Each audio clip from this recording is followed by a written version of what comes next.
Hey, what's going on, everybody? I am Paul Varacchi, and this is the Fights with Friends podcast with my co-host, Steven Koepfer. You can call me Steve. Yeah, we are both stuntmen, and we're filmmakers, and here we are to talk to another awesome person. We are here with another episode of Fights with Friends. It's not just another episode. It is literally the halfway point of our season 1. Season 1. That means we are at episode 13? Yes. 13. 14 if you count the pilot. Ooh. Yeah. But we are literally at the halfway point. We're cooking, baby. And what better way to celebrate this milestone than Batman? With not Harley only Quinn. that, but not just Batman. I know you're all excited, but animated Batman. Animated Batman, Harley Quinn, all the good Batman IP stuff. I mean, I had no idea what went into an animated fight scene. It is insane. Dude, just animation at all. I'm like, when you guys hear this interview with Andy Young, who was on the editing team for Harley Quinn and the main editor for Merry Little Batman on Amazon, which is actually really fucking good. You guys should watch it. He was amazing for breaking down like this complicated process. It was like really crazy. When he talked, I was like, imagine someone telling you to do a previs 200 times. Yeah. Shooting a previs while you're shooting another previs, while you're still shooting yet another previs. That's basically what it sounds like he does. Yeah. Totally. And each one with a different voice actor, and each one, it's crazy. Yeah. With a different color palette, maybe. And the order you think that this would be done in is not, it's not. Yeah. Everything, the way that it's all edited, to me, it all was backwards to what I thought I was going to hear him say. What did he say? Like 10 months about for a 22 minute episode? 10 months. That's insane. Sipping and my they don't beer. even get to see it. Yeah, it's crazy. It's like 10 months of pieces before it's a whole. Totally, man. That's crazy. Andy was awesome. Yeah, he was a great guest. And I mean, if you guys are wondering in any, like, he gives us so much information on the editing process, the designing of the fight process, to the artists, to the sound, the order of when it's shot. I mean, this was a really great I'm never going to watch a cartoon the same way ever again. No, me either. And what's cool is that he is also a live action animator. So, I mean, editor. So he really could break down like conceptually how they're the same, but practically how they're different. And also you're going to find out if you are one of those, more old school stunt guys or whatever, or old school people, you're like, fuck cartoons, whatever. I'm telling you, this cartoon is made for the old school. If you loved the original Batman, if you watch regular movies, if you just like adult humor, this is Harley Quinn is definitely the cartoon for you. I mean, it is adult humor all the way. They swear. It's Adam West definitely would have loved. Absolutely. And there's so many homages to all of the other Batmans. They make fun of Tom Hardy as Batman, as Bane's voice. I mean, you guys, like, any adult that likes to laugh and that has any love for Batman at all. Yeah. Needs to watch the series. Dude, I hadn't watched the show at all until we booked Andy, and then I went and watched it, and it was hysterical. It's hysterical. Like he said, it's like Arrested Development put into a Batman animation. And it's all with adult humor. The first time I heard fuck, I was like, wait, what? Yeah. I'm like, it's so good. It's so good. Speaking of so good, we have some people to mention. Which one do we do first? I think we need to mention, as you all know, this is a video podcast and also an audio podcast. But we're on YouTube, and we've crossed we took the summer off for the people listening to this. Like, so we're recording this in the first week of September. We took all of August off because we had so many in the can. They're batched up and ready to go. And during that time, we hit 100 subscribers on our YouTube channel. Kristen.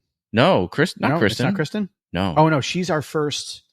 She is on Patreon. She's our first. That's right. Yeah. Sorry, I didn't mean to screw that up. No, sorry, Vincent Lane. Sorry, Vincent. No, but we love you, Vincent. Vincent, you were our 100th subscriber. I didn't mean to steal your spotlight, dude. You fucking man. Boy, Paul, you really suck. Fucked it up, you fucked it up and Vincent's here in New York. We know Vincent. That sucks. So. Don't come and beat me up, Vincent. But Vincent, thank you. Seriously, thank you so much for being. We're well past 100 now, but you were number 100, dude. You know what? And because of that, you know what, Vincent, reach out to us. Send me your address. I'll send you something special for being number 100.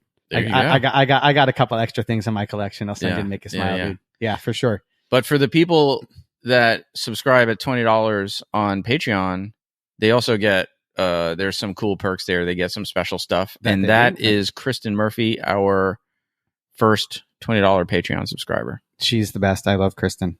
She's one of our. We love all the other Patreon subscribers, even if you're paying $1. Well, we love all of you. I mean, like, because we personally know Kristen. Like, yeah, we love Kristen as in she's our friend. We love her. Mm-hmm. We train with her. She comes to the gym all the time. Yeah.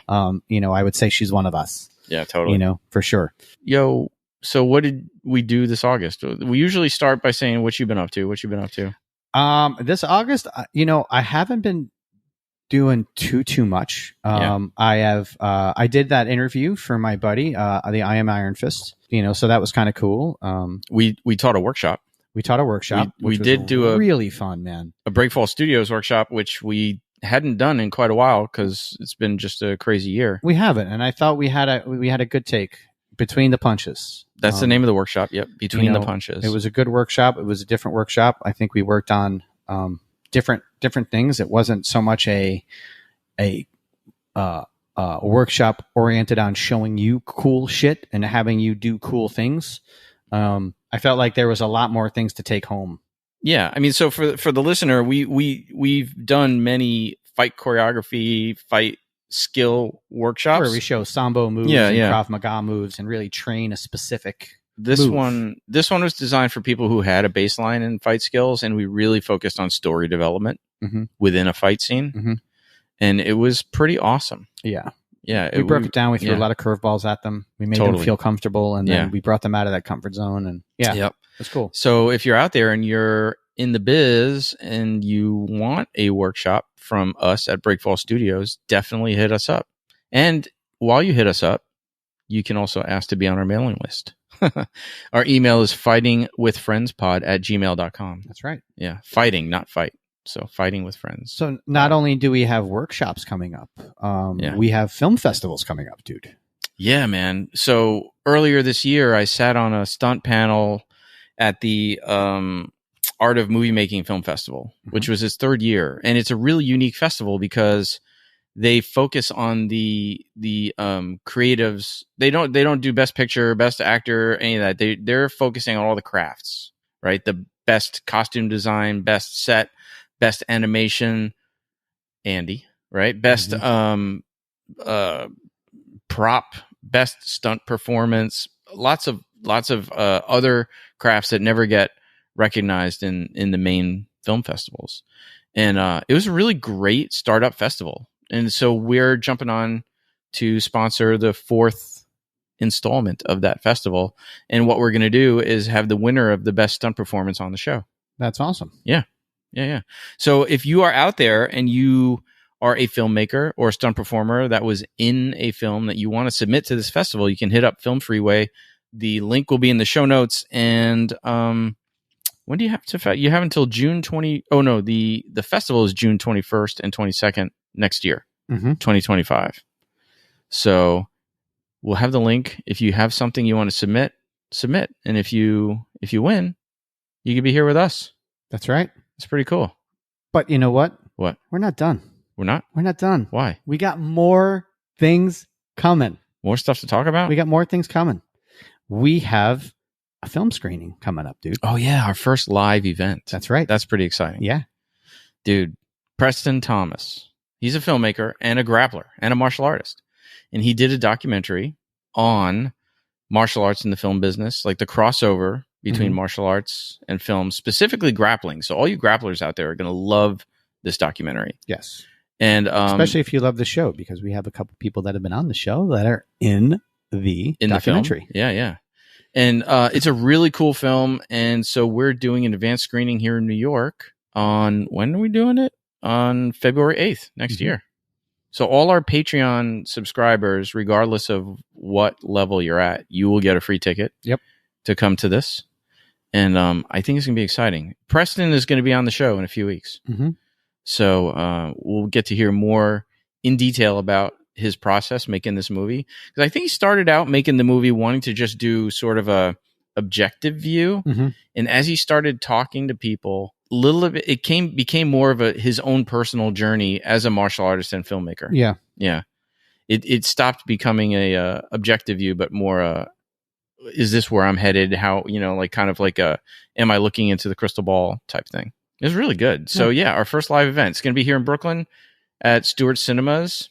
And we'll have eventually ticket sales information up, but all our Patreon folks are going to get a free ticket. Yep, that's right. So if you don't support us on Patreon, yeah, please do, and you get a free ticket to this. You should start. That's right. Yeah, totally, man. Right. There'll be an after party. It'll be fun. And none of this would be possible without our sponsors, man. Yeah, man. That's it. Metro Camera Car, Joe Burris. Yep, Metro Camera Cars. We just love you, dude. How much more? How many more episodes do we say this? We love you, Joe. Joe, we love you. Every episode, we talk about how fucking great you are. Yep. And how great Metro Camera Cars are. Mm-hmm. Is Metro Camera Cars I think is the proper. Because they're okay. So it's that's just the end of it. Metro Camera Cars is you fill in the blank. But right, the name is plural. But the entity is singular, so it's right. Kind it's of not like, Metro Camera Car. Yeah, it's cars. Metro Camera Cars is awesome. They are. So if you need to shoot anything with a car in your production, inside a car, outside a car, following a car, towing a car, you name it, they probably on top of a car. Yeah, totally. They're awesome. Cool. Stunt Contact. Stunt Contact. The who of the who. What is it? What am I trying to say? The who's who. That's what I'm talking about. The who's who of where the fuck is this shooting? Yeah, totally. Stunt Contact. Great website, amazing database, gives you a ton of information. Like, when you find out about, okay, well, this production is shooting here. Okay. Oh, who's involved? I got to jump on IMDb Pro. Oh, I got to search on Deadline to see who's working on this. Oh, I got to do my Google searches, find out who. Oh, let me call this guy. Let me call that guy. You can get it all from Stunt Contact. That's all collated onto the page for that production. Mm-hmm. The IMDb Pro links. Any accessible emails that you would need. Anything that's out there is on Stunt Contact. Yeah. They have it. They track it down and they put it all in one place for you. And what's really cool is I got to meet Noelle Kim, who owns and runs. That's right. You had lunch with her last week, I just had lunch with her because she was here in New York. It's the first time we met in person. Very cool woman. Very cool woman. A lot of great stories. We're going to try and do a sponsor spotlight segment on the show where we do like a quick 15 or 20-minute interview with our sponsors to let them chime in and so you guys out there can get to know why we love them so much, right? That we're not just blowing smoke up your butts. Paul likes to do that sometimes, dude. Only on Tuesday, and it's got to be after 8. There you go. After a few more episodes and beers, right? So what about Brett Copes, man? Fight or Flight Entertainment. Fight or Flight Entertainment, man. If you want to learn how to fly, get pulled, get dragged. Yeah, man. Brett's the man. He's the best. And just take one of his workshops, please. We're always reposting his stuff on social media wherever he's teaching around the country. Mm-hmm. If you need a primer on flying performers, his workshops are the ones to go to. There's a lot of great riggers out there. There's not a lot of great riggers out there teaching, right? So this guy is putting it out there too. He's just great. He's really great. And if you don't know, like basic things, if you don't know knots, if you don't know this, if you don't know that, his workshops are great for that. And when you show up on set, if you're gonna get pulled, if you're gonna do rigging, it's always nice to know your basic knots. Yep, totally. Or not. Yeah, and Tactical Black. Tactical Black, my favorite. Yeah. Running and gunning. That's it, man. Safely. If you're a performer, you need to know how to look like you're handling a weapon properly. Yep. Or if you want to actually learn how to handle a weapon properly. That's right. Just like fighting. Yeah. The audience can tell if you don't know how to handle a weapon, just like they can tell you if you don't know how to punch. They'll get you out on the shoot house. They'll get you out on the range if you want to do the actual firearm education. Mm-hmm. Or they have workshops with the trainers for the people who are not interested in actually shooting guns and moving properly with them. Yeah, they're great, man. They're great. These sponsors helped us make it to this episode 13, the halfway mark. They helped us make it to episode 2. to episode 1. None of it would have happened without them. Right? So, guys, gals, everyone, you guys are awesome. All our sponsors. All of our sponsors. Yeah. Everybody that gives us a follow, a like, and a subscribe on all of our platforms. Yeah, man. We appreciate all of you. And the more likes and subscribes that we get, the better it is for us. The more we pop up on people's algorithms, and then more people will get to watch and get all this awesome information about how awesome our industry is, especially the stunt part. Yeah, man. Look, you can throw us a review if you're on Apple, but YouTube, for example, doesn't have reviews, but you can comment. We can actually directly comment with you. Mm-hmm. That would be awesome. Throw us some comments, man. And people have been commenting. Oh, and please, we've got an episode coming up where we're going to answer your questions live on the air. So if you have any questions, you have anything about the industry that you'd like to know, guys, please ask and let us know, and we'll respond, on air. On that episode or any episode. I mean, we have pinned at the top of our Instagram the mailbag post, so you can just comment on it or send us a message. If you have a question, we'll answer it. And any other fun stuff that we're doing on the side, you can come check out the Breakfall Studios on Instagram and see all the fun that us and the rest of our stunt training buddies are having as well. Yeah, totally, man. Boom. I think that's it. That is it. We need to get to Andy. We do. He's out there waiting. We do. Andy, we're coming. Dude, I got so many fucking questions for this guy. Yeah, me too. This is going to be so awesome. All right, man. Let's do it. Sweet. Hey, oh my God. Thank you so much, Andy, for coming on the show. My pleasure, man. Thanks so much for having me. Cheers. Dude, Paul and I, at some point when we started this, we were like, we have to do an animated fight. I've never seen an interview on someone going through what it takes to make an animated fight. Weirdly, and then I haven't either. That's why I wanted to do this. Oh, it's so awesome. And then we were like, we need an editor. Yep. So what's better? We two birds, one stone? Yeah. Nice. Yeah, totally. I mean, I appreciate it, but I feel very dorky of just you guys had all these cool stunt coordinators and fighters. It's you guys love Dave Grohl, but here's his accountant. We usually don't get interviewed about cool stuff, so I'm very honored to be asked. But I looked at some of the other guests and I was like, oh my God, those guys beat me up in high school. If he has a good accountant, though, we should. I want to know where that Nevermind money's going. Yeah, totally. But dude. Actually, I feel like we are kind of nerded out the same way as you have with us, the other way around, because we're kind of freaking out about this because, I mean, first of all, Steve and I have been watching cartoons, obviously, since we were kids because. Dude, let me just say this. I said to my wife, Chris, I got to watch Merry Little Batman. Do you want me to watch it without you? Or do you want to, she goes, are you kidding me? Cartoons? I'm watching it. Mm-hmm. She freaking loved it. She loved it. It was so good. My wife was even walking through the room and stopping to watch Harley Quinn. That's the highest praise I can get. It's either kids kind of starting to watch, or wives walking in being like, oh. She's she would recognize the voices because she loves Veep, and there's a bunch of characters from Veep in there. Oh, yeah. And she's like, oh, is this blah blah blah? And I'm like, yep. And Total Murderous Row, all the best comedians and stuff. It really is moly, it really is incredible. It's like Arrested Development level, and again, a lot of Arrested Development people. Really cool because it fits the tone of the show. It's so. Steve brought it up to me because he watched it before I did. I had never watched it before, so I was fucking hysterical laughing. But I watched, Batman Beyond and all of the other Batman cartoons, animated series, which have 100%. A very, very serious tone to them. Yeah, exactly. And this is kind of like the Mary Tyler Moore Show, but with boobs and sex and violence and stuff. Well, I think that's how Justin pitched it to me. I told Steve, I go, this is which is why I have the shirt on. I go, this is like an adult Saturday morning cartoon. Yes.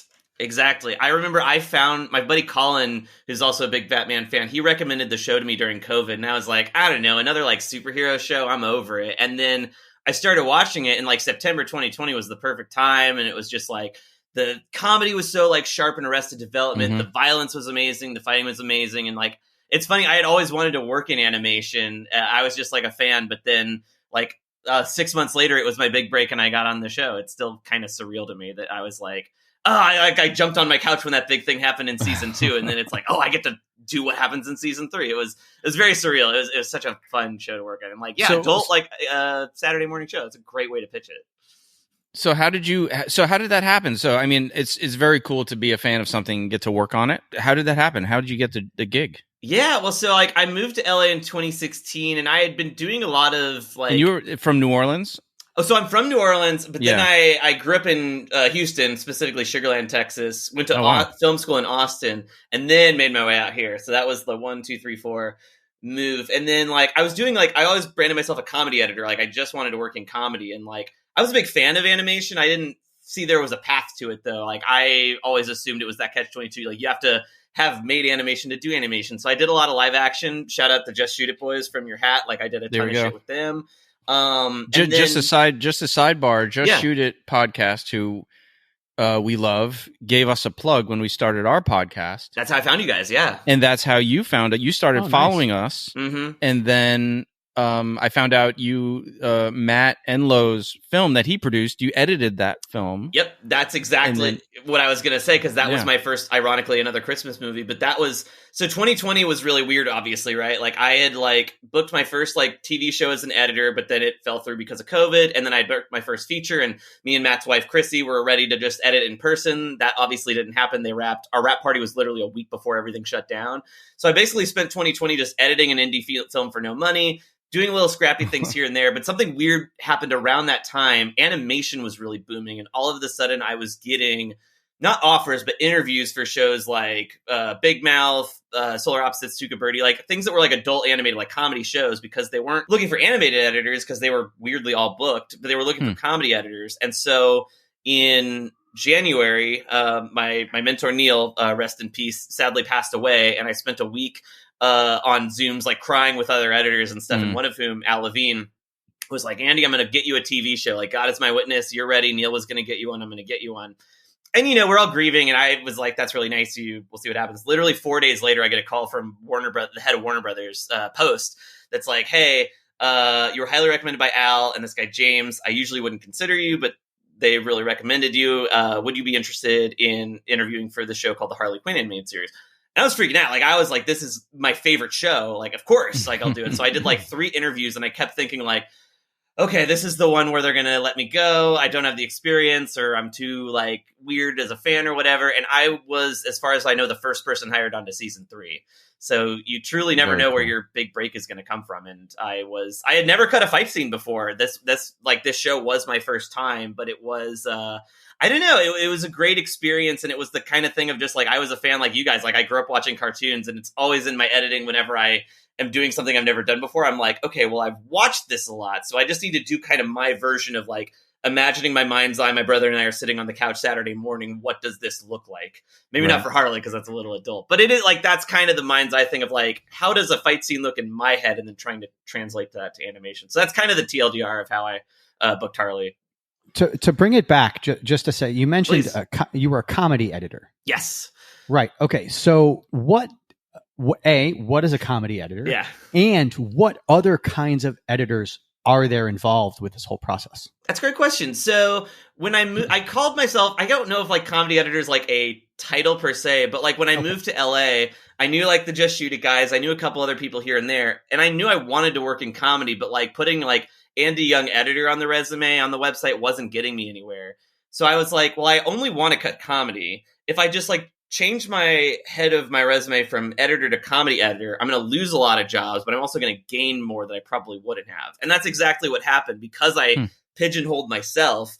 All of a sudden, my resume, like I wouldn't get certain jobs that I didn't want anyways, but it was shooting up in like places like College Humor and Soul Pancake and Cracked and like places like that.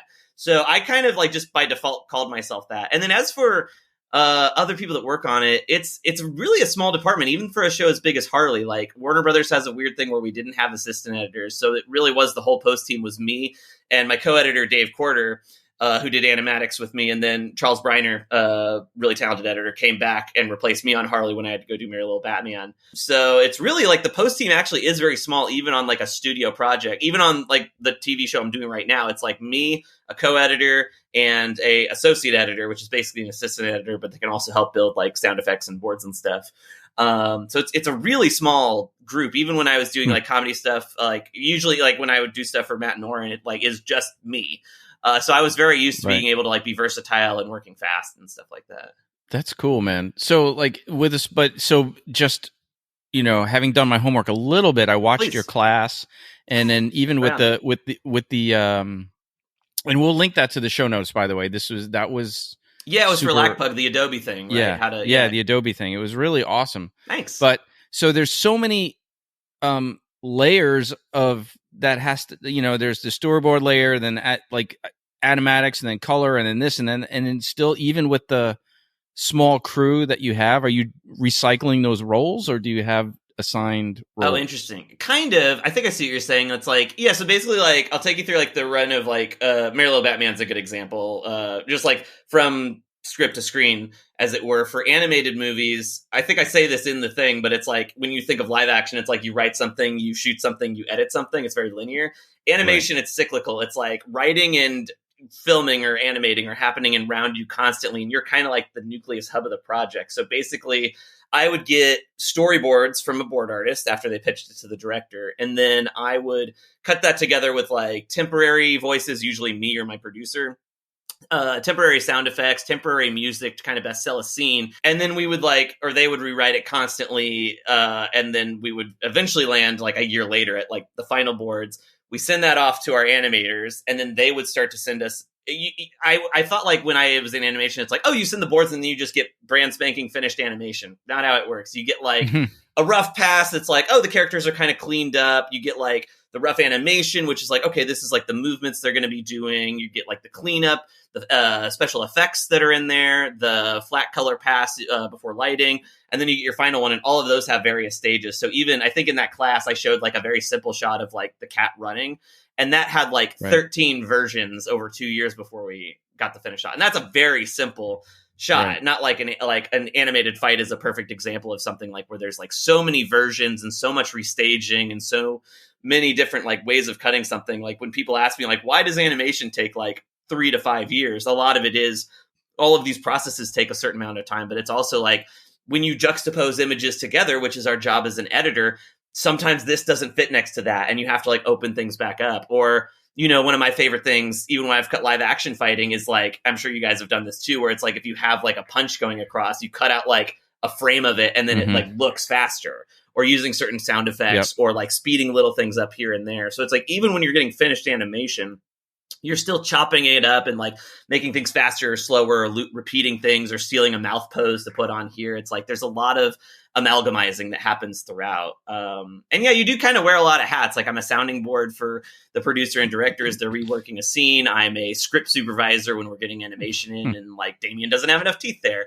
I'm I helped a lot with like I have a bit of music experience, so I was kind of like the in between of my director and our composer. Of like, my director would say like, I want something more sad, and I was like, well, you probably want something more minor key, like little things like that, where you're kind of are wearing a lot of hats within a production. But the big thing is just, telling a story and trying to make something that makes someone laugh or cry or angry or whatever emotion you're trying to elicit.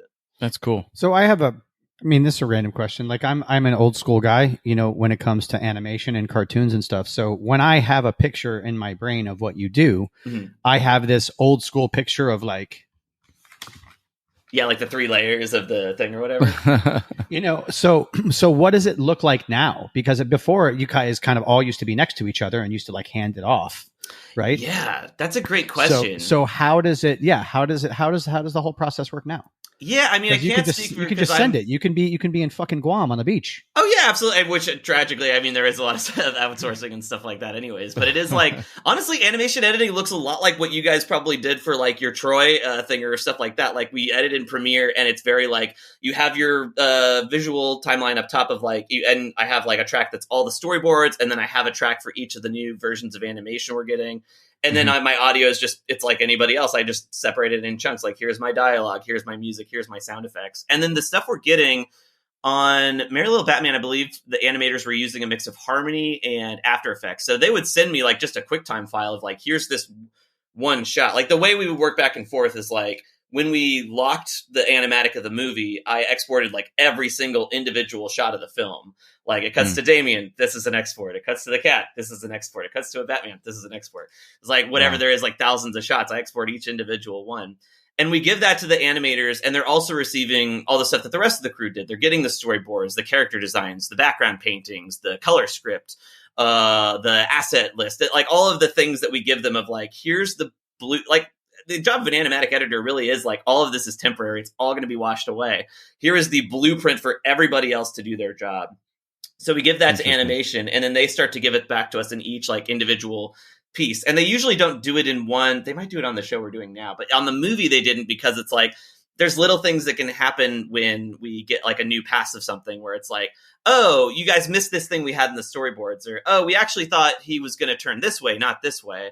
And it's really expensive to do that at like the finished color stage. So it's like at every step. I was going to ask, how committed are you? Because right, when you do live action, you'll get all these various takes of a scene from this angle, from that angle, from this angle, from that angle. Right. And then you as the editor get to kind of pick the one that helps tell the story best. And if you don't like it, you can be like, you know what? I want it from this side. I feel like in anime, when you're just like, you know what? I wish we could shoot it, okay, they're shooting this way, but like, let's do an over the shoulder. You can't just are you getting art before you make the animatic? Are you getting art from different angles? Or absolutely. I mean, so basically, from even further back, so we have like a script, and then the director partitions it out into a certain amount of scenes, and then gives those each to a board artist, and they all like interpret it visually or work with the directors kind of. Because our director, Mike Roth, is an animation legend. He was like a board artist on SpongeBob, like OG SpongeBob. So it's like... Dude, it's funny you say that, because there was the Merry Little Batman had a very SpongeBob feel to it. Yeah, I think that's intentional. Me and Patrick Stump, I think we were the only two people on the crew that didn't come from like Adventure Time or regular show. So it's like, it definitely has that kind of vibe. But like, so they partition it out to all these board artists to interpret visually. And then they'll send me like not even every shot, every pose is a JPEG. So if like there's a shot of me like picking up a water bottle, it's like, here's a pose of me talking to you. Here's a pose of me lifting it, drinking it, putting back on the table. That's like 5 poses.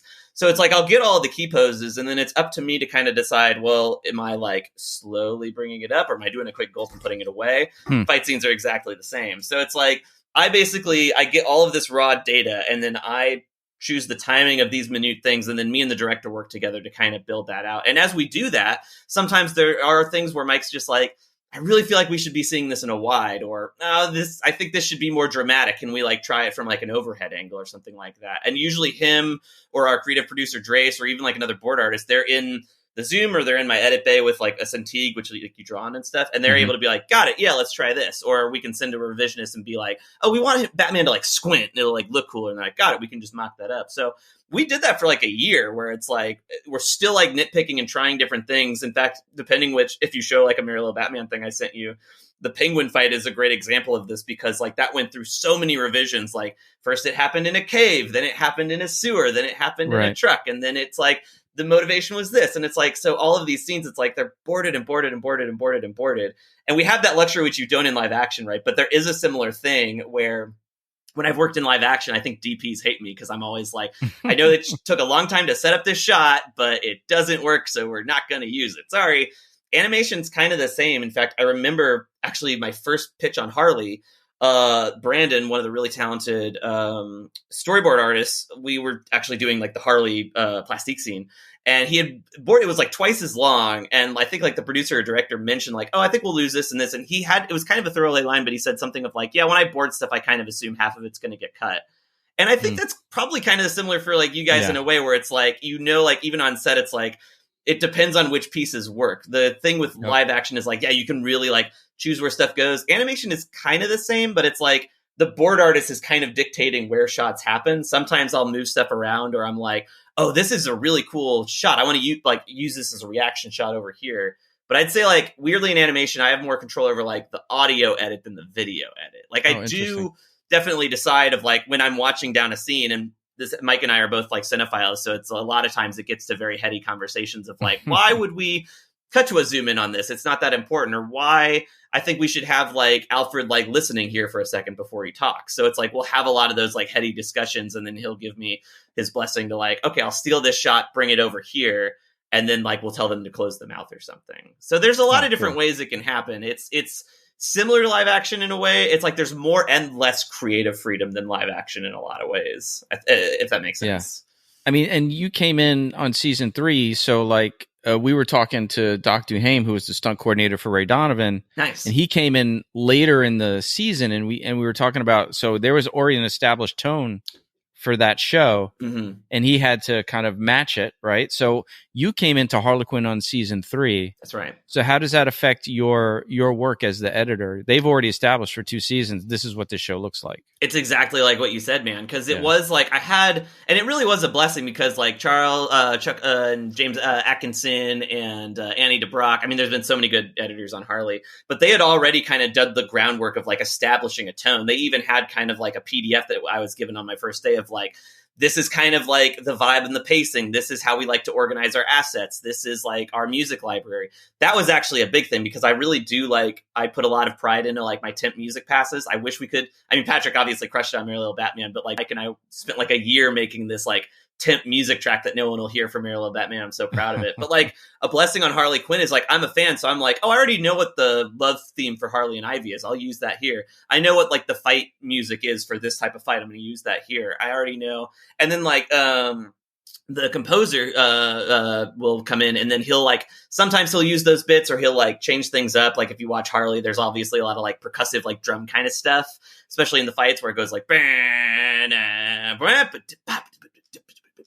like he'll go in and do a lot of that stuff. I'll edit together kind of other episodes he's done it in just to kind of get the feel of it. Cause it is like my big goal when I did it was like, I want the radio play to sound like your eyes are closed and you're watching the show.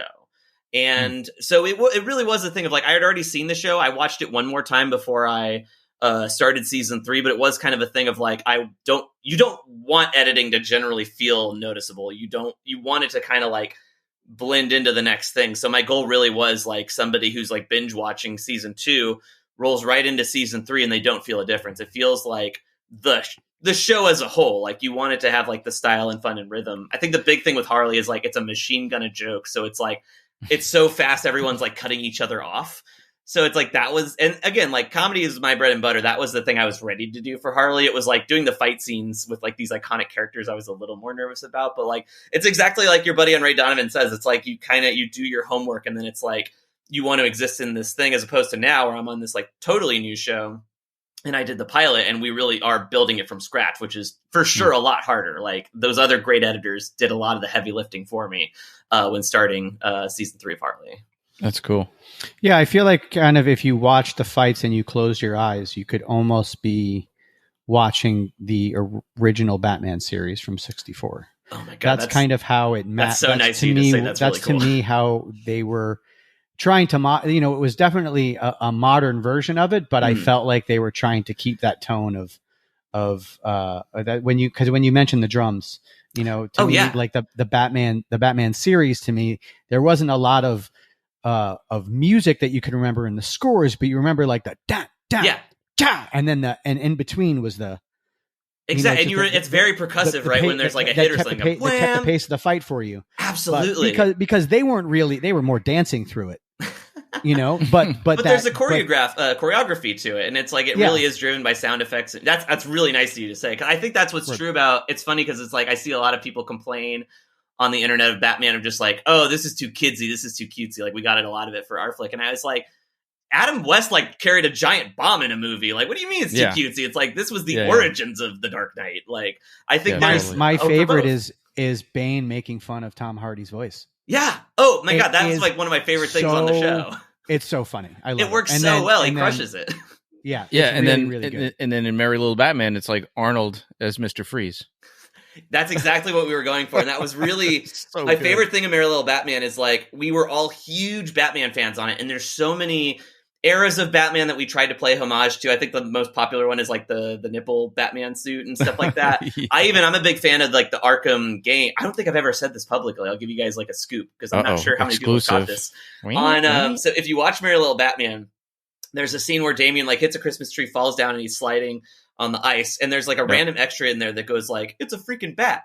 If you play the Arkham Knight games or Arkham, Arkham Knight, I played Arkham the Arkham City, all that kind of stuff. If you play Arkham City, there's a scene like you go up to Goons, and there's always like a guy that goes like, "It's the freaking bat." So I wanted to use that actual clip, and they wouldn't let us. So I recorded temp, an actor did it, and then we just like snuck it in. Oh, that's awesome. I remember there was an extra that was like, "Oh, I don't know if we can say freaking," and I was like, "Please let it slide. This is going to be so cool on Reddit." Oh my god! And then even in there, they did the. That's a big, yeah, exactly. There's like homages to like every era, and like Harley does it too. I mean, I didn't get to edit it; the incredible Dave Corder did. But in season 3, honestly, my favorite episode is the 8th one, where they go into like the Batman animated series world within like Bruce Wayne's mind, and they actually went into like the old archives and pulled out like the actual like character sheets and BGs and stuff like that from the animated series in the 90s. I was so jealous I didn't get to cut that episode. Oh, that's like, so cool. All of these pay homage to like, I remember when we were recording the score, Patrick Stump, who's obviously had this like big crazy career, we were all kind of talking. We were like, I can't believe we're all a part of like the Batman saga in our own way. And he chimed in, he was like, oh, we're a little part of the Batman saga. But it's kind of crazy. Like, I mean, Mask of Phantasm is still like my favorite animated movie of all time. And it's like to be within that chain, no matter how small or, weird or whatever, it's just amazing. It's such an honor. So you mentioned that, so Harley Quinn was your first gig, but also your first fight scene. And then you had mentioned a few times this afternoon that animating fight scenes was difficult. So why is that difficult? More difficult than say some other animated scene? That's a good question. I think because it was like my first time doing an animated show, and overall, I think animation is very intuitive. Like you don't need a lot of prior experience if you've done any kind of like previs, or I'm sure you guys have done stuff where you like board something beforehand. Like I had done some of that in live action. That's basically animation editing. So it's like, I've done comedy editing my whole career. So like that was kind of my bread and butter. That was like, and it's great within just to deviate a bit in animation where it's like, you're not married to whatever's on screen. You can take like 3 different takes of a vocal track and make like an anime, like whatever. You can really Frankenbite like a line to make it perfect. Oh, that's cool. But it's like with animation fighting, it was kind of a thing of like, I hadn't cut a lot of fight scenes in live action. So it was just kind of getting the rhythm down. And I think when I initially started on Harley, I had a tendency to overcut. Because with like the show, the comedy is so fast, it's a machine gun of jokes. You want to kind of have that rat-a-tat really fast. But with fight scenes, I kind of realized like as I was cutting it too fast, you couldn't really tell what was going on. It was like, wait, like you need to some time, you forget like you need some time to like process like what this thing is coming, what's something urgent, who's this character that has the upper hand. It's even like keeping track of the 180 line, you know? Yeah, like a real fight. It really is like, I think it's probably very similar to what, like, if you have a live action fight editor, it's probably a similar thing they would say. So for me, it was like kind of learning how to let something breathe a little bit, because this is both for fights and for anything in animation. The thing I had to get used to is like the small stuff. Like one of the first notes I got is like, I cut a scene where Harley was walking across the room and the producer was like, no human being can walk that fast. It was like, bah, bah, bah. And I was like, you have to kind of picture in your head when you just have storyboards, like, okay, it'll take like this long for her to walk. It'll take this character this long to grab this thing. And in fight scenes, you kind of have to think of the same thing. It's like, yeah, these are like super beings. Yeah, they're really strong. But like realistically, what would this look like if you get the boards back in animation? And you kind of have to go into your mind's eye to kind of picture that timing. It's not an exact science, but I kind of learned to let things breathe a little bit, because I especially found out on Merry Little Batman, you can always go back and condense things or open things up when you have animation to a certain extent.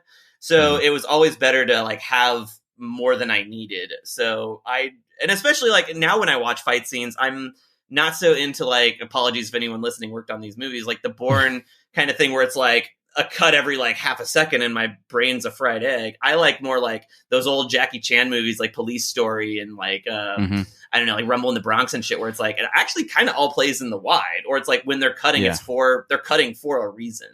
So I don't know, that might be too heady of an answer. No, not at all. We talk about this stuff all the time, especially now, the way action movies have kind of become, there's this sort of homogenized action, you know, and I like the wides where you can actually see what's happening. Yeah, because it makes me appreciate what you guys do more of, just like, oh my God, like this is all happening right now. It's like, whether it's a stunt person or an actor or whatever, I'm like, I'm just like, oh my God, human beings did this. And it's like, when I see like a million, like 5 cuts to get to a punch, I'm like, okay, I use all those tricks. We all do, but it's, well, you know, you brought up the Troy fight and yeah, check this out, you guys. If you haven't seen it, I hope you guys link to it or whatever. We talk about that in the devs episode too. Going back to that, one of the things that Jared and I realized as we were breaking it down hit by hit and rewinding it and rewatching it, a lot of times when we first started, it was very hard because we're like, okay, so here's 2 hits. And then we go back and we're like, how is that 2 hits? And then we realize it's not 2 hits. It's the same hit they're showing twice. It's just in the next cut, they're going back just enough, because if you don't, the eye and the brain don't see and record the same things, or however the fuck you say that. Exactly. Right. Yeah.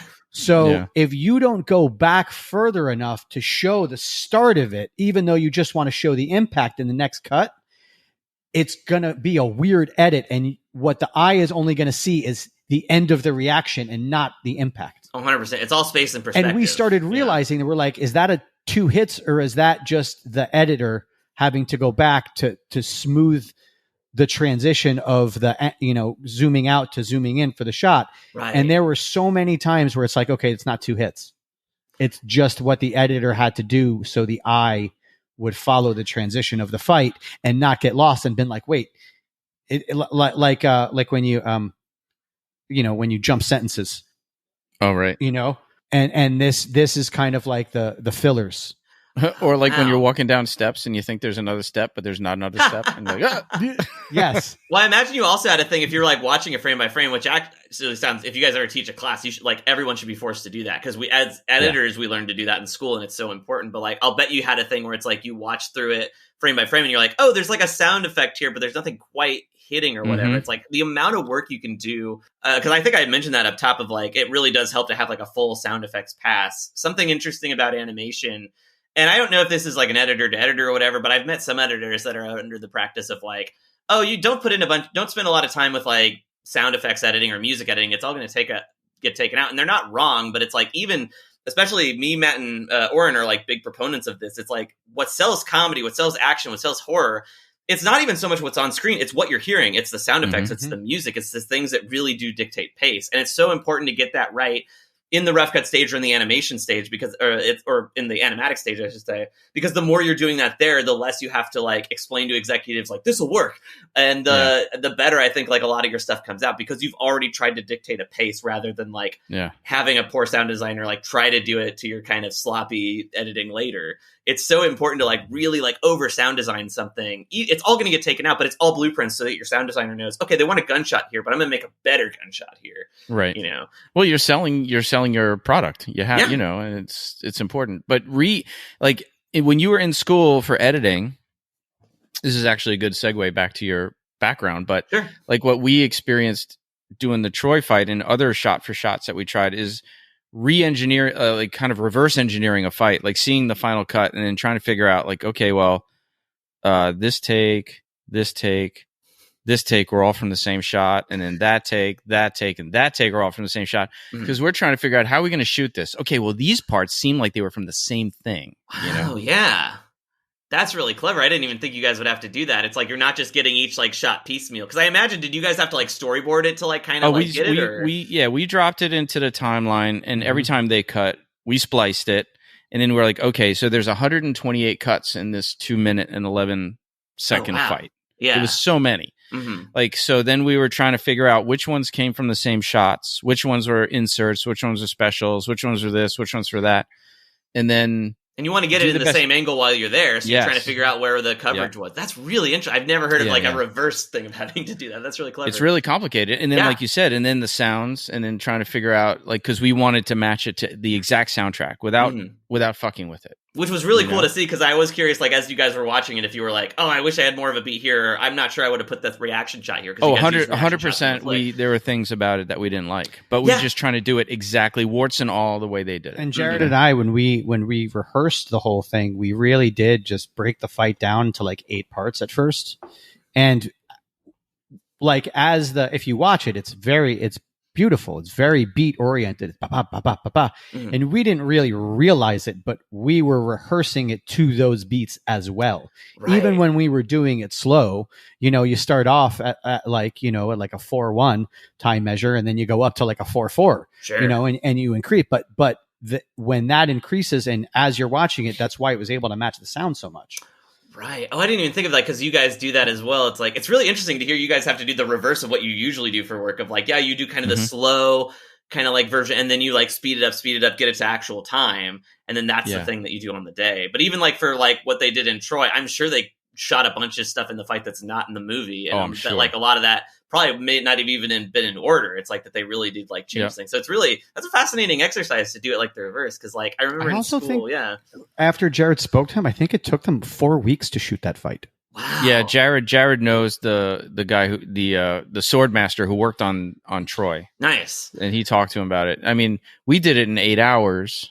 They did it in, like 4 weeks or, like many, they'd probably, it'd be crazy. Well, they had to invent it. And then there's trucks and there's all the other stuff that goes into it too. But like, I remember. Let's get back to Batman. Well, let's get back to Batman. But I will say one quick side is like one of my favorite movies of the last 10 years is RRR. I've seen it like 6 times. Oh yeah, Triple R, yeah. Incredible. But like SS Rajamouli did a Q&A and he was like, it took like a full year to make that movie. Like the Natu scene alone, I think was like 2 or 3 weeks. And it's like, in my head, I'm like, no, when you get this and you forget, it's like, oh yeah, just to get this one shot in a fight, everything's so choreographed, no matter like all these other things you have. And he's a perfectionist. So to get what you guys do right, you really do have to spend like 2 weeks. And to my head, I'm like, no, you just do that in a day, half a day, right? Like it only takes up this much of a script.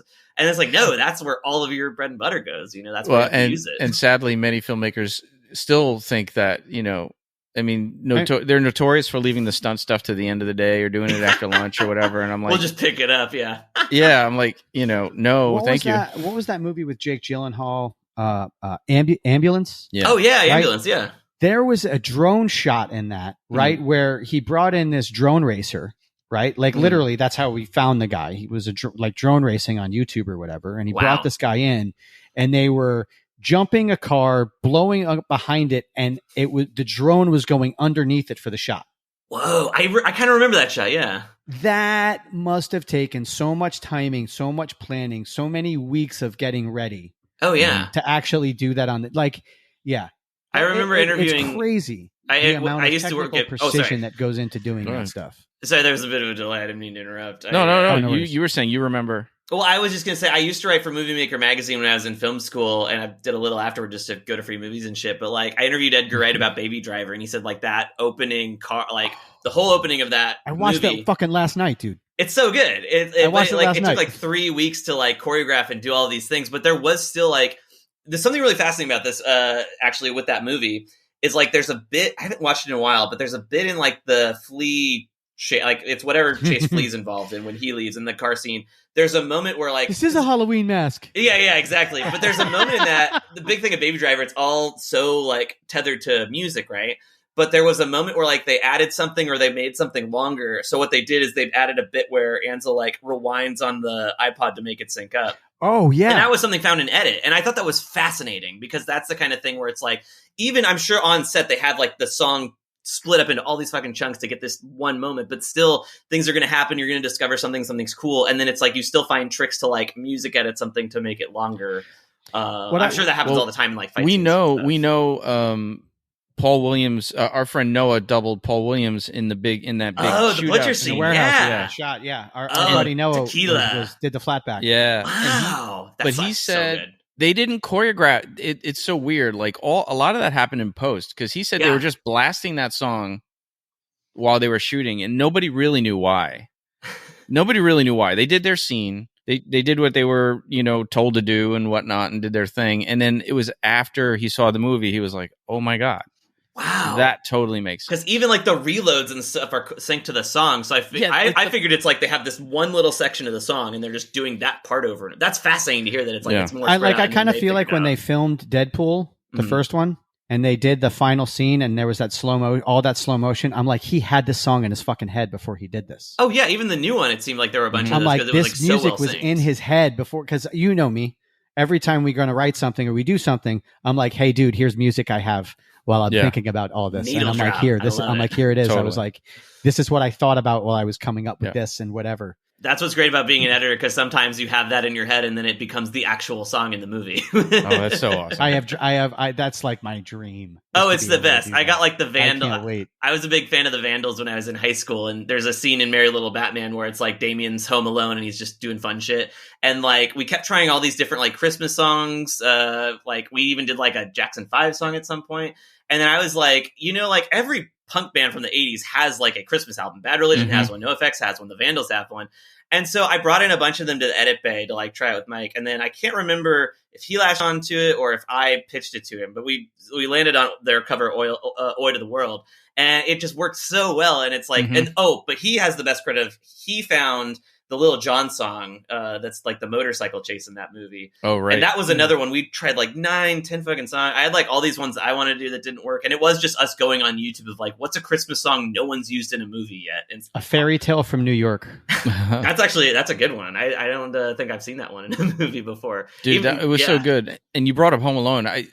So people have asked me since earlier the week when I watched the movie, like, so what I said, if you take Batman, combine it with Home Alone, that's like basically like this movie. That was the elevator pitch, and it was that kind of the whole movie for a long time. But then as we were editing it, we found like, oh, we want to get to Gotham. We want to see like more of the grandiose like scope of the city. So it's like, there used to be like half the movie was like in the house getting chased around by those goons, and it slowly got whittled down to it's like I think Damien's in Gotham by the first like 30 minutes or something. Yeah. But it's like there were so many like Home Alone hijinks we had. We even had like direct references that we took out. It's like I have in my head, it's like Spider-Verse where it's like I have all these multiverses of ways the movie could have turned out.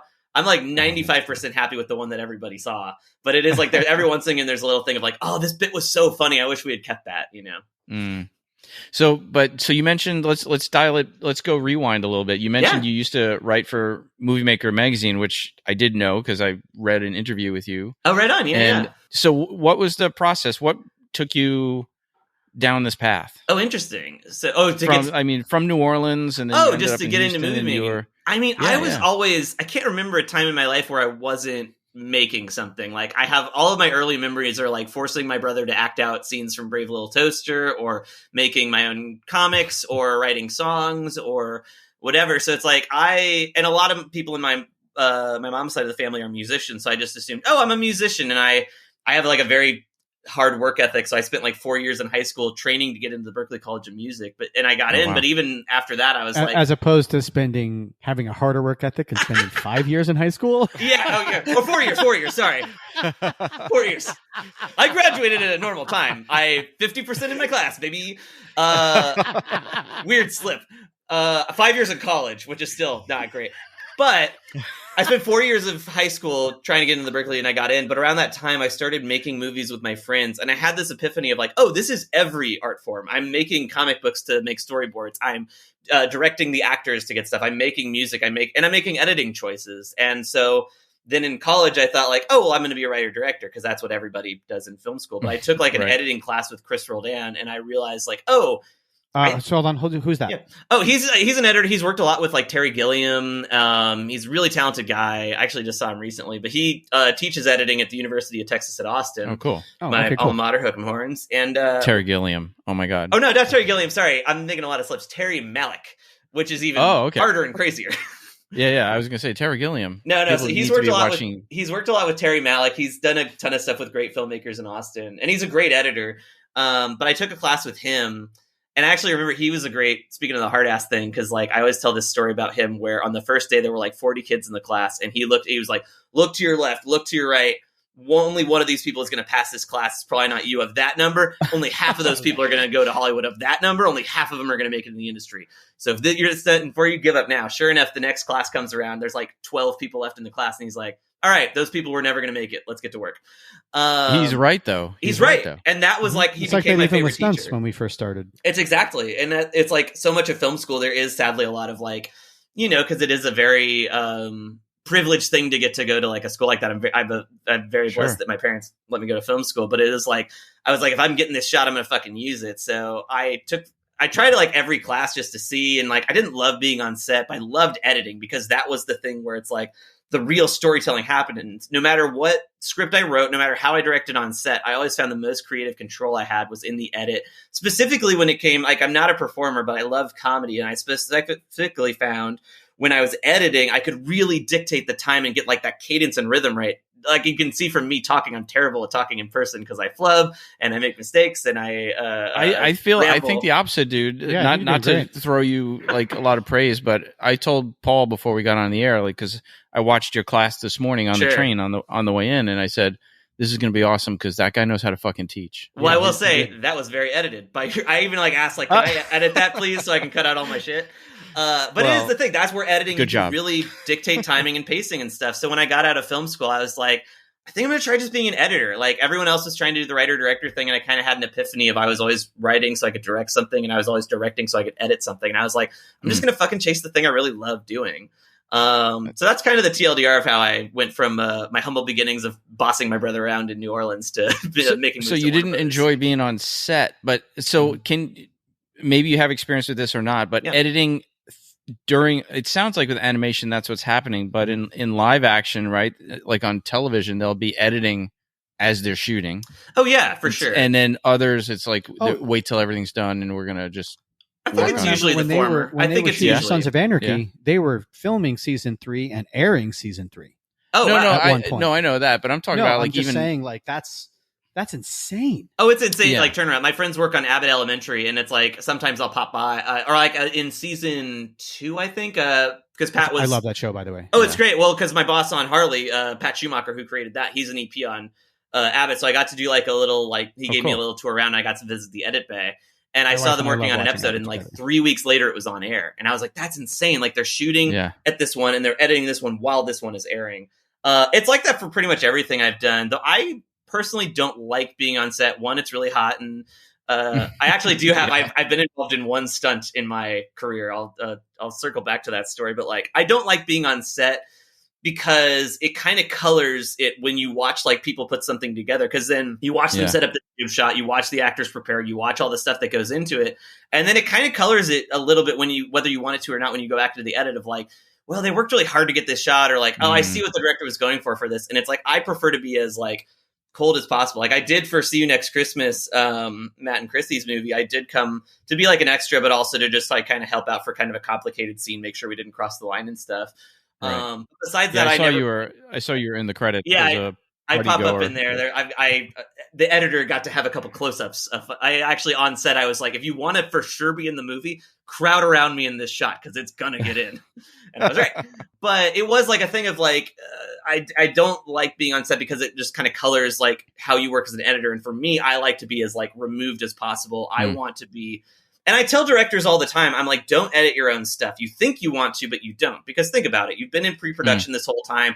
This thing didn't go your way. You had these script changes, studio notes, whatever. Then you get to set. And it's like 12 to 14-hour days. This thing didn't quite work out. We didn't have this peak of the equipment, so we had to improvise. So you have all of these things that like didn't quite work. And now you're supposed to be in the edit and you're supposed to be objective. Like, it's just impossible. You want someone to come in to be and to just be like, here's all the puzzle pieces. I'm not quite sure how they fit together. I kind of have an idea, but I want to see if you have a better one. I think like that's like where I prefer to be, where it's like, it's a fully creative thing. And I get to sit in air conditioning all day because it's like 110 degrees. But that's why you guys are so powerful when it comes to shaping the story. Yeah. Because it's like, we have that objective kind of scope of like, we're not looking at it from like the day to day of like, we could shut this scene and then we got this. And then we think it's this. It's like, you're looking at it from like, I'm sitting on my couch watching a movie. How is this playing? You get to have that kind of perspective. So I was working on this show and they shot this whole scene and I felt like I knew exactly what was going on. And then I watched the show. I don't want to bring it up because I'm about to shit on it. I don't want to name the title. So we all have this story though. So then all of a sudden Sesame Street, the main crew splits up, right? Like the main actor goes, up a fucking whatever. Mm-hmm. And then they go through into this room. And then all of a sudden later on, like, they're about to get, the two not so main people are about to get the shit kicked out of him. And then all of a sudden the main actor comes fucking swinging in from the side of this building on what I thought was an unedited out harness. Oh, right? Interesting. So to the point of where I literally texted the fucking AD after I saw the episode. And I'm like, dude, what the fuck is this? And he's like, oh yeah, dude. He goes, that's not a harness. He goes, that's a window washing seat, like a wooden seat. Whoa. Right. And he swung in on that. And I was like, oh, that's cool. I'm like, let me rewind it so I can see the scene where he rigs that up. And he goes, oh no, we didn't shoot that. And I'm like, dude, what the fuck? Interesting. So all of a sudden they literally were just like, yeah, screw it. We don't care. Yeah. So all of a sudden he just comes swinging in from the roof that you never saw him go to. Yeah. with this thing tied up to him like Die Hard that you never saw him tie up to. Yeah. It just makes So no I sense. literally it's just a thought Deus Ex he was- Machina of like this. So I thought he was flying in, and they forgot to edit Oh. out his harness. Oh, so he's like literally like sitting in this like thing like Tarzan. Oh my god. Yes. That's so funny. Yeah. That's hilarious. I mean, sometimes you catch stuff like that people didn't paint out, or they just didn't feel like they needed to, or whatever. But I'm curious. You mentioned about you mentioned don't edit. Let me do that job. Don't edit while you're shooting or whatever. I mean, in the director's mind or the writer's mind, even. Like, I'm curious because we've started writing some screenplays and we've been talking to other writers and stuff. Some of the advice we got was don't direct in the script that you're writing. And I'm wondering if you get screenplays where they're making editorial notes and you're like, we're just gonna, like, because a lot of screenplays will have some basic editorial notes, like cut this way to here, cut to close up of this, cut to reaction on this, cut to black, like a whip pan, like some basic stuff. Yeah. I'm curious how you take that. Do you disregard it, or do you take it with a grain of salt and then just move on? Or that's a great question. I think when I generally interpret a scene, whether it's animation or live action, I do try to keep in mind, like, this was the intention of the writer, this was the intention of a director. Because as you start to, like for a short I did recently, as you start to look at the coverage, you kind of do get an idea of like, okay, the director's probably thinking we're going to be in the wide tracking thing for this, but then the actress walks into this on the close. That's probably where they want me to cut. It's like you get a lot of like kind of context clues from that, but it really is, this sounds super hippy dippy, but it's like, I try to let the footage tell me how to edit more than the script. I know how that sounds. That sounds very like loosey goosey, but it is like, whether it's animation or live action, I kind of like try to follow the footage, or even like in terms of like how the board artist boarded something, of just like what makes the most sense for this scene. And especially when you're doing like a 20-minute show like Harley, or an evening of storytelling like Merry Little Batman, you're not just editing one scene, right? It's like any change you make here is going to impact like what the movie looks like in 20 minutes or whatever. So it's like you have to kind of think of like the mind's eye of like, okay, how is this playing here in juxtaposition to this thing that happens later? And that's not something that the director or screenwriter always thinks of. So it's like, it depends on the director, I think. Like sometimes I have an approach of like, I'll do a kitchen sink. I'll be like, here's everything you guys shot. Here's everything in the scene. I have some ideas how we can cut it down. I have some ideas how we can shuffle things around. But here's like the base level we're starting at so we can work together. Some directors like to work like that. Others, like my director right now, Mike Roth, he's kind of become a thing of like, I trust you, edit the scene how you want to edit it. If there's stuff I miss or there's stuff I think needs to come back, we can always just bring it back. And that I kind of prefer that one, where it's like a director just trusts you to kind of have your take at it, to see like, how do you interpret this scene?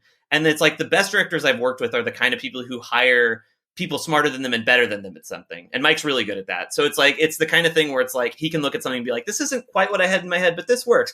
This doesn't work because of this thing that happens later, or this doesn't work because, we need to cut to this afterwards. So it's like, he still has the reins on it. We can always pull stuff back that we didn't want to use. We can invent stuff. But I get that kind of first edit pass, at least, of just like, this is in my head how it works. And you're not hiring me to click buttons. You're hiring me to have a perspective and have a voice and try to like make the best possible version of this. So I don't know. It's like, I do read the script and it's like, I want to, respect what's there and stuff. But I think they're not hiring me to like be a visual transcriber. They're hiring me to make the best possible version of this movie. So at a certain point, it's like, a lot of times that does work. Other times it's like, I'm not going to use this, and I usually have a reason for it. Like I'm always able, like I can defend, like there's a couple things we had to have in the movie for studio stuff, and 95% of their notes were great. There's only one that I regret, and to their credit, they now do too.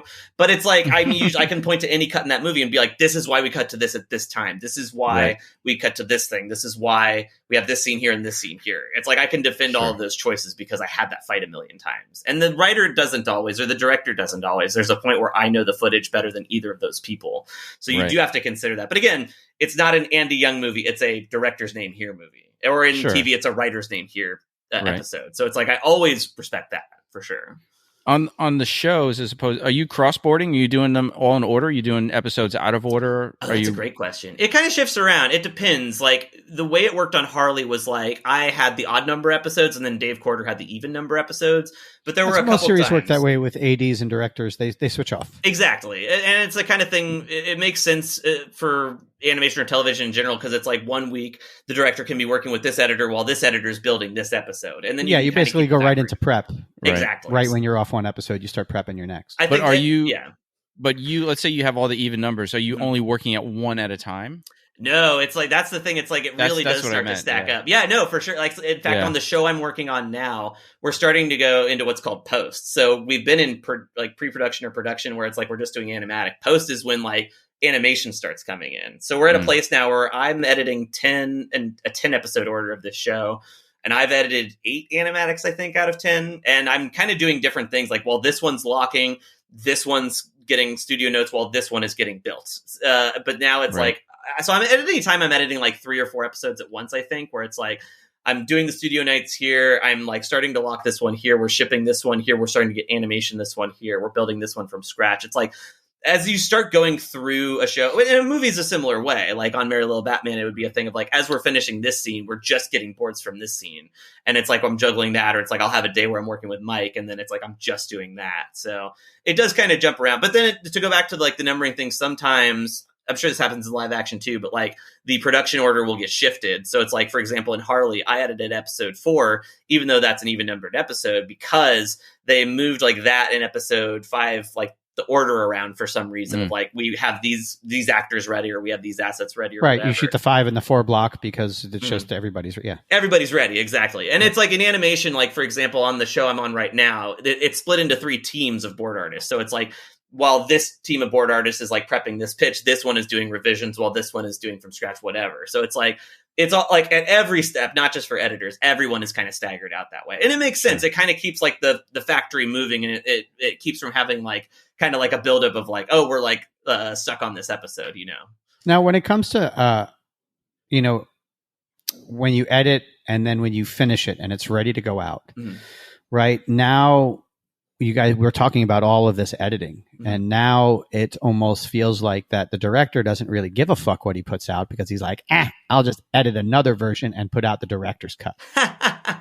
I feel like you don't have that option with animation, because you would basically have to just redo the whole fucking thing. Yeah, that's why you never see like deleted scenes for animated movies, because there's not really anything That's there. kind of what I was getting at. Yeah, it's like, it's funny, even live action editors, no one's really had that kind of take. Like the worst I've ever had, or not the worst, like the closest I've ever had to that is like, I'll work on a commercial with someone, and like the client fucks with it so much that the director's like, hey, can you export me like this cut so I can keep it on my reel, or like, or because this joke worked better or whatever. And I'm usually like, yeah, I'll probably use that link as well. That's the closest I ever see that. Besides that, I don't see a lot of director cut stuff. It's a weird thing where it's like, it used to be just as a fan, like a cool, like, it's like, yeah, the studio didn't trust him at the time, but now we see this vision. But now it's like, certain fucking Zack Snyder, where it's like, well, come on, you're Zack Snyder. You're telling me they didn't give you director's cut on the first pass? Like, what's the problem? Well, that's the thing. Why is he really? That's what with all the Zack's, because the director's what's going to happen. Why don't you just give the guy his fucking creative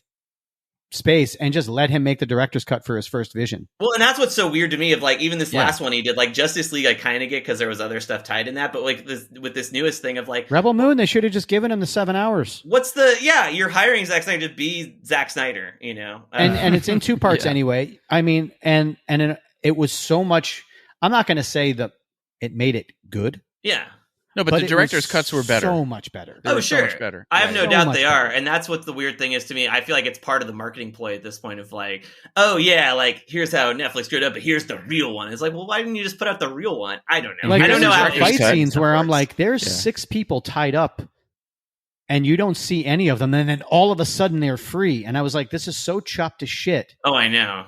I'm like, I can't, like, even when I'm watching it, I'm like, I just can't wait to see the Snyder cut. Oh, sure. Yeah. I mean, I don't know. I have, I don't know. I feel different ways about him, but it is just kind of thing. It's like a marketing thing at this point. I was going to say, you want to see the director's cut? That's another $9.99 rental for you on Amazon.com. That's what I was going to say. It's Netflix, like, so it's all free. So it's Netflix for now, but everything's, it's a weird thing. This is a little off, but I'm like, so little of a lot of the stuff I've done exists physically. Like, I don't think there's a physical copy of Merry Little Batman out there. So it's like, if Amazon is at some point just like, we don't want this anymore, it's just like, it never happened, and that terrifies me. So it is like, that's scary. Even with all the streaming stuff, like I think Harley you can still watch on Max or whatever, and I have a physical copy of it. Like they did put out a Blu-ray, but it is like, it scares me when I make something for streaming and it's like, there's a ton of stuff I did in live action that just doesn't exist anymore because it's like the streaming company doesn't exist anymore. And it's just that's why every time the Emmys ask me, do I want my screeners as a CD, a DVD or a link. I'm like, no, I want the DVDs. Yeah. For sure. Even if it's lower res, I'm just like, I love physical media. I run like a free movie library in my yard. It's like, I like having a tangible thing I own that can't be changed, can't be edited. I stopped downloading movies. I started buying them again. Same. I love having like a tactile thing, especially like 4Ks just look so good. Somebody released Merry Little Batman, Amazon. I want to own it. I want to have like the DVD that I can taste. Well, now I'm all about getting the steelbooks. Oh, hell yeah. And there's so many good ones. If anybody's in LA, I highly recommend Game Dude in North Hollywood. They always have great sales on steelbooks. Nice. They roll. They're the best. So your first fight scene was Poison Ivy and Harlequin and Plastique. That's right. And then the last one was the Shark Brothers, right? That was, no, I did do episode 9. There's a fight scene as well. These are my 2 favorite fight scenes in Harley Quinn that I edited. Because I think, No, I was going to say, what did you learn from first to last? Oh, that's a great question. So, like, I think for the first one, it was my first time doing it. It was kind of just doing it on impulse of like watching the show, or instinct, I should say. It was kind of doing it on instinct from watching the show and being like, okay, this is what a fight scene in animation kind of looks like. Let me kind of recreate that and kind of get that pacing right. And then with the shark one, I kind of took my own take to it. I was kind of less focused on like trying to make it a traditional Harley Quinn fight scene and more like what I thought like a fight scene should look like. And that one, the shark fight scene was one of the most complicated scenes I've ever edited because it got restaged a lot. Originally, we had, so in episode 7, King Shark, played by Ron Funches, has to fight his twin brother, or his brother, who's also played, at the time was also played by Ron Funches. So it was very confusing. And it's like these two sharks, kind of the whole joke was they looked identical. So you're trying to edit from storyboards and it's like, wait, did he just throw the punch? Where are we on the 180 line? It's like, it was very complicated to try to figure out. And then eventually they recast the voice actor who crushed it. And then they did like restaged a little bit so they look a little different. But it was still I didn't even think of the 180. Oh yeah. Like I mean, I know the 180 rule, of course, but I mean, you guys must have to think about it all the time when doing live action. It's the same for animation. 100%. I didn't even think of that. Yeah. I'll get stuff. There's certain board artists where I'll get stuff and it's like, oh, this person doesn't watch movies, you know, because it's like, oh, we cost the 180 so much, it's spatially confusing, you know. Every time we got confused in the Troy fight, they crossed the line. Mm-hmm. They crossed, like twice literally, Steve's just like, he would shake his head and it'd be like, what? He's like, they crossed the fucking line, and I'm like, oh, that's why we couldn't figure it out. And there's sometimes where it's the fine shark, board. Oh, but the shark fight, It was very complicated and difficult. It's like still one of the most difficult ones to do, but it's probably like one of the most proudest. 5 years. It's the proudest I am of any fight scene I've cut, I think. Except for maybe there's some really good ones in Merry Little Batman, but it's like that was one where I felt more in my own as in there. Because again, the thing with animation is like you're editing episode 1 and then you get to a certain place and then it's like, all right, that's done, that's locked. You don't touch that anymore. Now you move to the next thing. And especially because I didn't do color on Harley, it's like as I was getting better at animation editing, there were things where like I watched like the first episode and like, oh, I should have left more space here. I could have done that a little better. And it's like, I think it was like the difference between those two was like I felt more comfortable, not just with doing comedy for a show like this, but for editing an animated fight and having kind of my own voice, not just in like the visual cut, but also in the sound effects I was using. And even like in the music, like in the temp music for the Plastique fight, I was using like the Harley Quinn kind of like, like the fight scene to kind of make it feel like that. And then the King Shark one, I was like, I'm going to try something else. I think I used like music from like Jaws 2 or something like that, where I was like, I wanted to feel kind of more like a Jaws thing. And then when like Jefferson hears this, he can use like Jefferson's the composer. He can do like a Harley Quinn thing if he wants, or maybe he can hear this and like try something that feels a little more like in the King Shark kind of world. Because again, Jefferson's a great composer and he does have themes for all these different characters and stuff. So I was kind of like, I don't think the Harley Quinn fight music works here. This is more of like a Harley fight. Like these are like big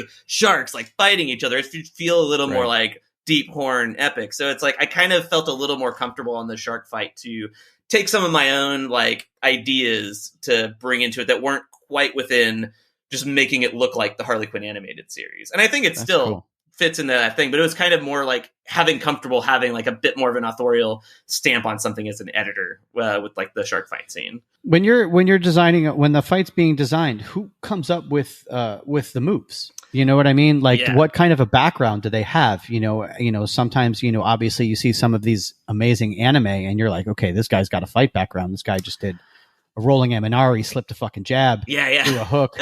You know what I mean? I was like, look at the hip movement. I'm like, there's a, do you need any kind of a fight background if you wanted to do fights for, and do you like, let's just say I have great visual things in my brain of what a cartoon fight could be, but I can't draw. It's so funny you mentioned this.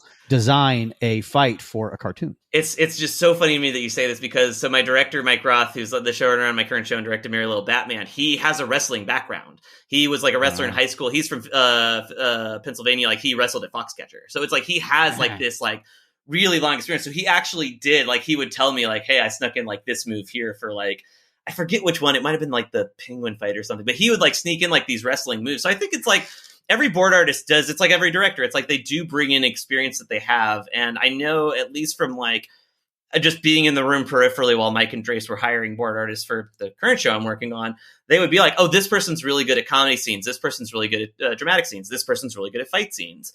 And so I'll bet like a lot of these people, it's like they do, like, I know different people on our show like have all these different like experiences and interests and stuff. For example, like our character designer Ben Tong is like really good at breakdancing. So it's like, I'll bet there are board artists that do have like, Krav Maga or karate or like some form of fighting experience, and they bring that into when they're doing boards. And then others, maybe they're just big fans of like, like they watch a bunch of like Bruce Lee movies or something beforehand and they try. Because it's like, for me as an editor, it's like I can't help but have experiences in my life kind of find their way into things I work on. But it's like, I will kind of go back and research if I'm like cutting a certain type of fight of like, oh, I'm going to go rewatch like a bunch of these kind of movies to kind of get it in my head. And I'll bet like that's probably what a lot of these artists do is like, as they're boarding it out. But it's usually, I think every show is different, but the ones I've worked on, it's like, sometimes it's like a director or like a very creatively involved producer, or even like a board artist just kind of dictating like, these are kind of the angles I'm thinking. And then it's like, when we're all in animation, we have this thing called the pitch, where it's basically the board artist, like, it used to be you'd point at like sticky notes on the wall. Now it's like we have a PDF and they like click through it and like do the voices and stuff. But all the other departments are sitting there watching it, and you're laughing through and stuff because it's like the first look at an episode. But every department's thinking of like, oh, is this at day or night? What's the lighting going to look like on this? Oh, there's a lot of incidentals here. How many characters are we going to have to design? Oh, they're using like a lot of props, and this is a car that gets crushed, so I have to design the car, normal car, crushed. We're all looking at different things that we're going to have to do to. And as an editor, I'm doing the same thing, especially for fight scenes of like, I'll notice when it's like, sometimes the editor, like, it's really boarded well, they're thinking spatially and stuff, and other times it's like, a friend of mine, I won't say the show, but they work on like a very big procedural show, and it, like the cameras will like do like a vomit pass kind of thing, where it's like, you're covering the wide, you're covering this shot, you're covering this shot, and then they'll just leave it to the editor to chop all up. Or you have a director that has a bit more of a vision and you're picking up these specific shots. The latter is how I think most of us prepare to work. But then it's like, if you're just getting that vomit pass, you have to figure out, okay, how do I make this dynamic, or what can I do to kind of bring these together? I don't know if that makes sense. No, it makes total sense. Right. Yeah. Okay. Cool. Dude, it's already an hour and 7 minutes. This is so fun. I could do this forever, man. So I actually have a couple more questions that are actually like really quick. Oh, sure. And I do have like a silly story of when I did a stunt that went wrong that I want to tell you. Oh, yeah. No, we want to hear that. Okay. I forgot my questions. Oh, no. Tell your story. No, I want to. No. It's your Wait, podcast. I have a question, and you have a question, and he has a story, and then we'll wrap it up on his story. I think we can make that happen. It's a pretty fun one. All right. So my question is, first, you mentioned time, years, this, that, whatever. How long does it take to make a 22-minute episode? Wow. Okay. So I started Harley Quinn. Soup to nuts. Yeah. I started Harley Quinn in February of 2021. I'll bet they were already working on the episode for like 3 months. So I'm going to guess they probably started the episode in October of 2020. That's like my speculation of like getting boards. And they're a couple episodes. There are a couple seasons in. I don't know. Let's just say hypothetically they started in November of 2020. I start editing, and then they wait to hire me because it's like they need stuff for me to edit.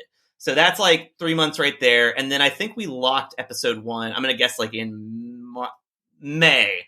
It took me 3 months of editing, going back and forth on that one while we're doing other stuff. So that's 5 months right there. Then they probably started getting animation around November, because that's when I left, and that's when they're probably starting to get stuff. So that's another like 5 months or something like that. And then the show premiered in July. When do the voices go into it? That's a great question. So it's like that's my question. Before you answer that, let me just say why. I didn't mean to steal your question. Yeah, you question interrupted me, but it's good. It's good timeline because watching your class, I noticed you were using one of the Merry Little Batman scenes, and some of the early animatics had your makeshift voices. And then at one point you're like, okay, now we have the real actor voices in here, but it wasn't the final cut yet. It was still. We're still so messing at what with point? It. Yeah, at what point do you bring in the actors? Because your vision is always like when you see the behind the scenes videos that they're in the booth doing the thing, and it's like they're in ADR and doing their voices. So when do you bring in the voices? That's a great question. So basically, and it's actually kind of funny going back to the Harley example. So on Harley, we got our voice actors immediately. Like my first day, they also recorded like Kaylee Cuoco and Jim Rash and maybe Diedrich, like someone else. So it's like I already had like their voices to work with. So on Harley, it was like we get Jim Rash is Batman, right? No, Diedrich Bader is Batman. Jim's Batman, the Riddler, and other incidentals. But yeah, so we had like voice actors immediately. So when I'm building the radio play, it's already, by the time I had a full radio play working with the showrunners, we already had Lake Bell, we already had all of our main voice actors, and it's like we didn't really change the script that much on that show. It was kind of like, it was very heavily scripted, if you can believe it. Like they'll let like someone like JB Smoove. So do they just have a stack of sound effects that they just add in afterwards? Like, because obviously when they do voiceovers and you do voiceovers for a fight, oh yeah, we have like a library. It's something we do. So do you just have them doing the voice for the action, as intense as they can, and then you just add in those? Yeah, it's like for when it's a fight, because if you get it early before the animation, what are they bored to? They don't really have the mannerisms that they're going to need to do the voice over with, right? Exactly. So what happens there is like we do have what's called a Walla library. And again, shout out to, I think Andy DeBrock probably did the most work on that from what I've heard. Chuck probably did too. Anyway, so we have like a Walla library, and it's like a bunch of Harley Quinn laughing, Harley Quinn crying, Harley Quinn punching, Harley Quinn having an orgasm, whatever. We have like all these different sounds that they've used from other episodes. And then it's like, if we need some, we can pull those in because it's like, we already have them doing that. But then like sometimes as they're reading it, they don't, on Harley, we didn't have boards for them to look at, I don't think by then, because what happened on Harley is I would make the radio play and then the board artist would make their boards to my radio play. So they're kind of, if Harley makes like a ha or whatever that I do, they're kind of keeping that in mind. And if they do something bigger or smaller, I can always pull from the library. They get like small fights, big fights, whatever that we can kind of build. Every once and again, there's something that's a little more specific, and then they can always do that in pickups or even ADR. But for the most part, we can like, there's a lot of stuff in season 3 that you heard in season 1 and 2 of people fighting, because I just pulled exactly those sounds because they worked fine and it's kind of innocuous. But so on Harley, like we did have all of our voice actors like immediately. And I think pretty much all of mine that we shipped, I would do temp voices sometimes. Like I would bring in my Clayface or bring in my King Shock. Like I would do like kind of my little shitty Alan Tudyk is Clayface, Clayface, right? Yes. And he's Joker. So I always feel bad like trying to like do the King. And Ron Funches is like my favorite voice actor ever. He's the best. So it's like doing like my shitty Ron Funches go like that laugh. It's funny. I was like, I couldn't figure it out, but I was like, one of these guys sounds like Tim Meadows. Oh yeah. I think that's probably Ron Funches. He just has that like kind of giggly thing. It was totally Ron. Yeah, and Tim Meadows is great too. I did cut something with Tim Meadows. He's fucking amazing. He's like an all-timer great SNL person. Anyways, that was Harley Quinn. On Merry Little Batman, we didn't get our cast until pretty deep in. Part of it was like they're doing deals and doing casting and stuff. The other part is we were rewriting the movie so much that it didn't make sense to bring in someone like Luke Wilson and do all this stuff when it's like it's just going to get taken out anyways, because we still haven't quite figured out what we want him to say.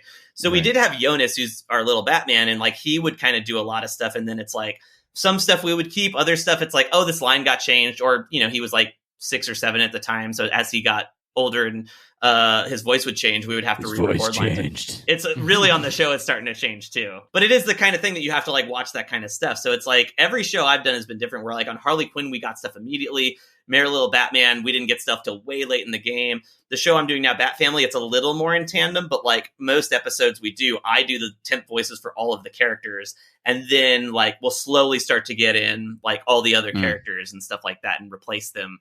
I want that audio, bro. I want that fucking audio. I know. I don't know. I am really proud of like, I mean, you heard from my Harley Quinn impressions, like they're not amazing, but like it was, and this is kind of funny. Like, again, nobody told me I love that she doesn't do the oh, me too. Like I love that she does. I think it's really great. I love the fact that she's kind of. It's her own style. I don't want to punch her in the face. Yeah, it's the same with the Joker. I'm glad they didn't just fully do like a Mark Hamill. It's like even on like the Mary Lou Batman Joker and the Harley Quinn Joker are totally different, and I think both have like their cool like kind of charms to them, but they don't feel 100% something like you've seen before, which I love. But like the same thing with DJ as Batman. Yeah, he has that great deep voice, but at the same time, he has that tone of where you're like, what's the punchline? He's so good. I mean, speaking of the Veep thing, he's so good at playing comedy where he can play like that, like brutish detective, but he can also play that affable, like tortured Bruce Wayne, you know. He's but it is like a thing nobody told me when I started on, like they were like, oh yeah, just do like a temp voice, and most people they'll just like read the line,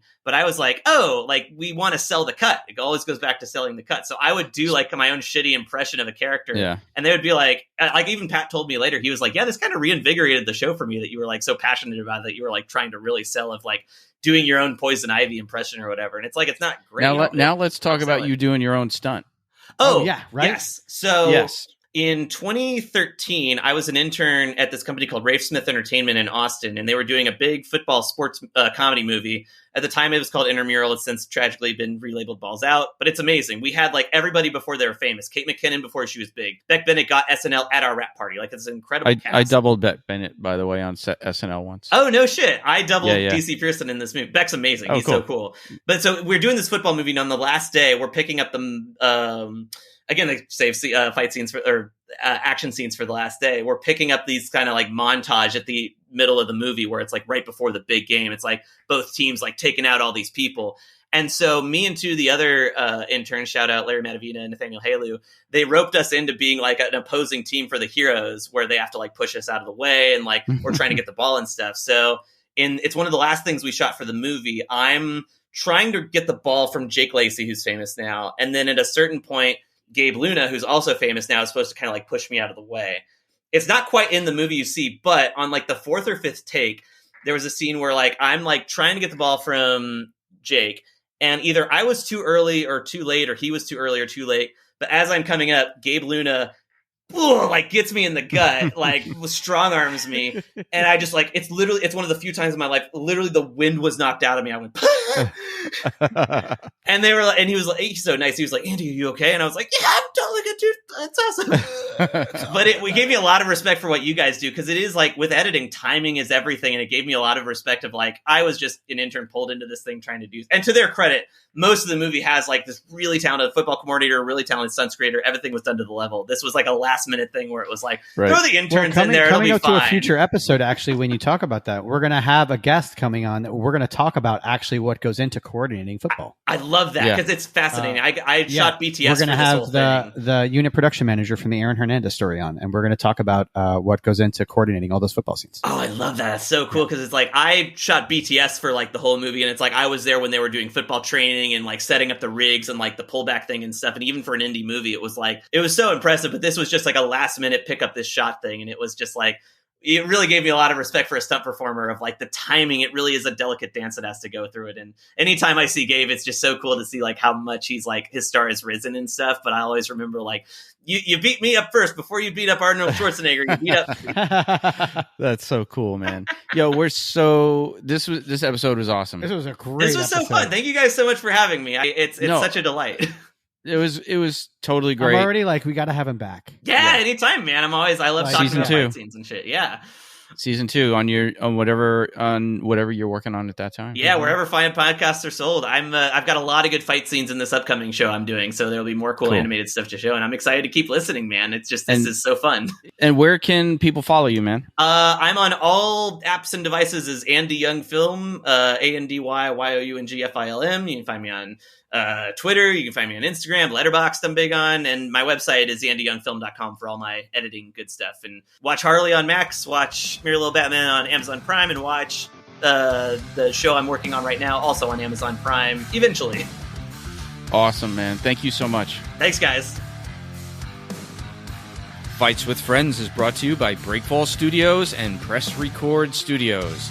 Executive producers Stephen Koepfer, Paul Varacchi, and Thiago Benedetti. Produced by Matthew Kaplowitz. Associate producers Becca GT and Jared DiCroce. Our video editor is Matthew Kaplowitz. Original music by Ahrue Luster.